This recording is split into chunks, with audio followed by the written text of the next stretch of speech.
Okay, welcome back. We're on page 273. I was telling you a story about these things happen so fast and certifications change quite often. And it could be that the people doing the interview are not aware of some of the new certifications or which one is a good one. You know, to their mind, they might say, well, Security Plus, that's the same thing as a CISSP. Like, no, they're not. Okay, so the the people who put together this is the ISC squared, so to speak. Sometimes it's in parentheses to kind of let you know it's kind of squared. It's kind of weird. But anyway, these are the guys. So if you want to start off with something simple or security operations, but wow, this one's tough, okay? It's not incredibly deep, but incredibly wide. You have to know everything, a little bit of everything. And there is a requirement for experience, okay? By the way, this is obviously not a cheap exam, okay? But we talk about, so many years. If you just take the exam, you will not get the certification until you've shown that you have so many years of experience. So there's actually a kind of a baby version of this. And it's designed to go in and say, I'm an associate, which means I'm biding my time waiting for my experience to pop in, and then I can get my full-blown certification.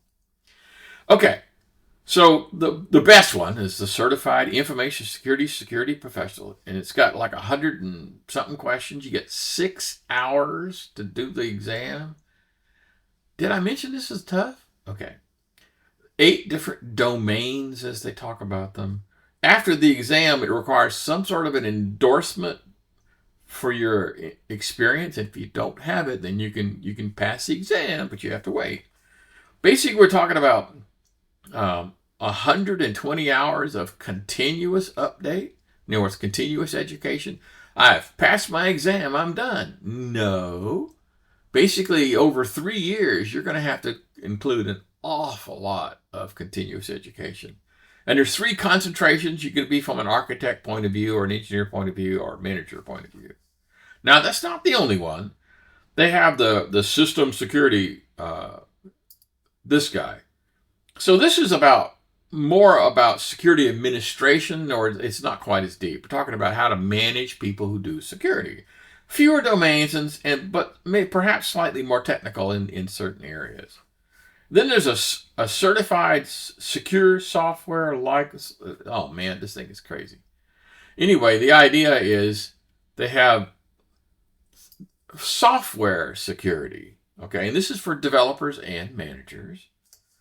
A certified authorization professional, and then a healthcare information security practitioner, like for HIPAA. And then the certified cloud security. And then the associate. So the associate basically says, I passed my exam, but I don't really have my experience yet. So I won't get my certification until that's done. There's another organization out there. It used to be the Information System Audit and Control Association, ISACA. And like an awful lot of these guys, they still keep the acronym, but it doesn't mean anything anymore. I know it doesn't make any sense, but that's okay. And they do a certified information security manager, good. A certified information systems auditor, good. A certified risk and information system control, yeah. Certified governance and certified data privacy. So, for example, if you had a chief privacy officer, you'd probably put in the job description that they had to be a certified data privacy solutions engineer. SANS Institute, once again, it used to be Sysadmin Audit Network and Security. Okay, now this one is more global than others. If you got a SANS style certification, it is likely that you could go to other countries and that they would immediately go. Now, I will confess, this is good, and most people will accept this, particularly if this is impressive. I mean, if you have this, if you have a CISSP, you will not be unemployed, okay? I'm just telling you. Anyway, the Global Information Security Certifications, there's a gazillion of these things. I'm not going to go through them. The GIAC, G-I-A-C. And then the EC Council. These are the ones that does the Certified Ethical Hacker. So if that's your direction you're going, you're definitely going to have that certification. Then they have a certified penetration testing, all that stuff. I mean, CompTIA has like, Pen Test Plus, where, you learn how to be a penetrations tester, but it's not quite the same. And so on page 280, we are talking about CompTIA. These are probably one of the cheapest. Let me just show you what I'm talking about here. I'm just going to go to CompTIA. Dang, if I could spell.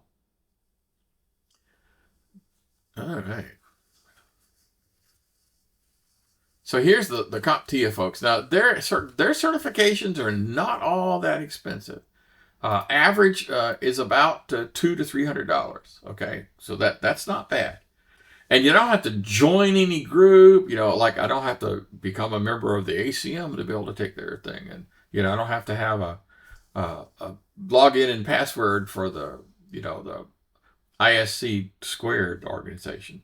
So they have Security Plus. This would be a good one for everybody. Okay, if you're doing anything doing with IT security, go ahead and get the the Security Plus. It's pretty simple to do. It's not that tough, cheap, and it's good entry-level knowledge. It basically tells you how to be respectful of information security. A CYSA, a cybersecurity analyst. Now, this is knowledge and performance based. An awful lot of what do you do in this case? What do you do in this case? Kind of a thing. Pen Test Plus, yeah. Both the management side and the technical side. And then the CASP. Now, this one is kind of sort of centered on being a competitor to the CISSP. I have a CASP Plus. It's their top of the line one, and it comes close to rivaling what other companies do. I'm trying to find something in here. It talks about the list of. Geez, this is just advertisement. Huh. Okay. Let's continue. So in the cloud security business, the Amazon Web Services has their own certification, and then CompTIA has Cloud Plus. And again, Cloud Plus. No, hey, if you were to just stick with CompTIA, A Plus is about hardware and PCs, Server Plus and Network Plus and Cloud Plus, and then the Security Plus and all the rest of those guys. You probably kind of want to do them in that order. Certification cost in between like $200 and $700, depending on what you want to do. And for each exam, now most one exam gets you the certification. Now in the Microsoft days, you had to take like 3 or 4 exams before you could to get an MCSE or something. Now here's a good part. Most of the time, if you're already working for a company, they will fund the actual exams. Now, one time, maybe they'll do like the refresher course. By the way, the refresher courses are almost always a heck of a lot more expensive than the exams, okay? Like a cram session. Anyway, so some of the certifications require you to have proof of experience. So let me get back to here. So, you have study guides and work experience and training media and formal training, and then, mentors and all that stuff gets you to one of these certifications. So some advice on this. Business before technology. Make sure you understand their business. If you're going to be working for these people and you have no idea how, manufacturing works, you just spent all your time in retail, and going, I was a security guard at Walmart, I was a loss prevention officer. Like, okay. Look for the source of the problem. In other words, don't just put a Band-Aid on something. You need to find out the root cause of some problem. And be heard and not seen. We're going to talk about this in great detail later. But be an organization or a person that's helpful but doesn't draw attention to yourself. There's an awful lot to be said for that. And then speak to users, not at users. In other words, you're speaking with a user. Don't use jargon and don't use acronyms. Make sure you're talking to be cognizant of the audience that you're after. And then you have to really realize, if you're going to go into this business, that education is never complete. You can never say, well, I'm done. No, you're not. You have to keep up all the time. Employment policies. This could get dicey. On page 283. So let's talk about hiring issues. I probably have to do like a background check and check your certificate. If I say, hey, I've got a Security Plus, is there an easy way for an employer to go to the Security Plus website and find out? Well, the answer is maybe. Because CompTIA allows you to make things private or public. Most of the people obviously want other people to know you got the certifications. So it should be obvious that you want to make all that public so people can go in. Okay. So hiring is full of lots and lots of problems. So job description. Everyone knows what a job description is. The problem is this is what the applicant sees, okay? And so you got to make sure this thing is not like a qualifications list. You must have this. You could have a section on that, okay? But it really ought to talk about,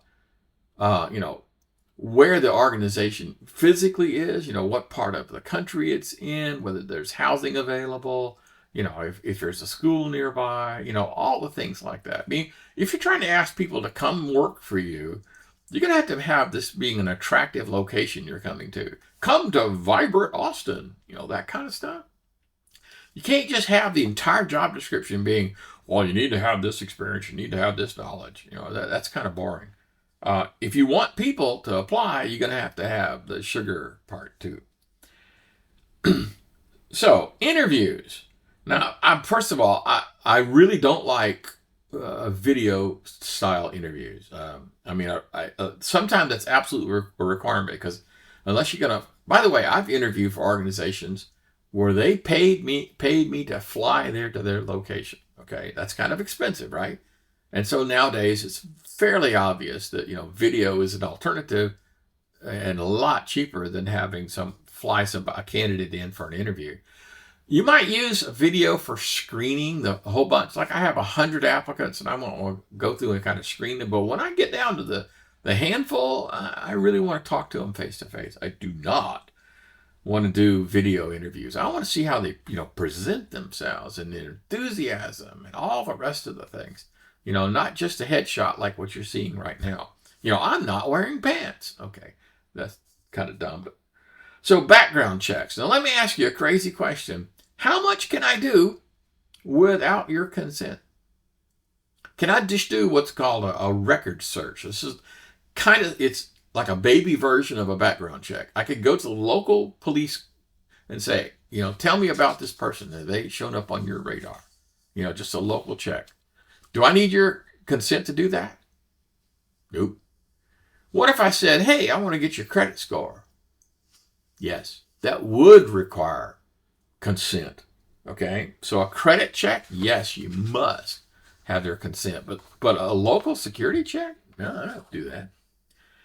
Okay, so let's talk about, sensitive security positions, right? So you could kind of anticipate, military style checks, like a full-blown security clearance kind of a thing. Because I don't want to let, bad guys into my organization, right? So expect that you're probably going to sign up and say, yes, I agree to a full-style security. Back in the day, they had FBI agents that would come out and go to your old places of business and go to your old childhood homes and ask the neighbors. I mean, it was extensive. So kind of expect that. If you say, no, you can't do that, well, you're probably going to get skipped over. Okay, this is probably a good place to stop for the 15-minute mark.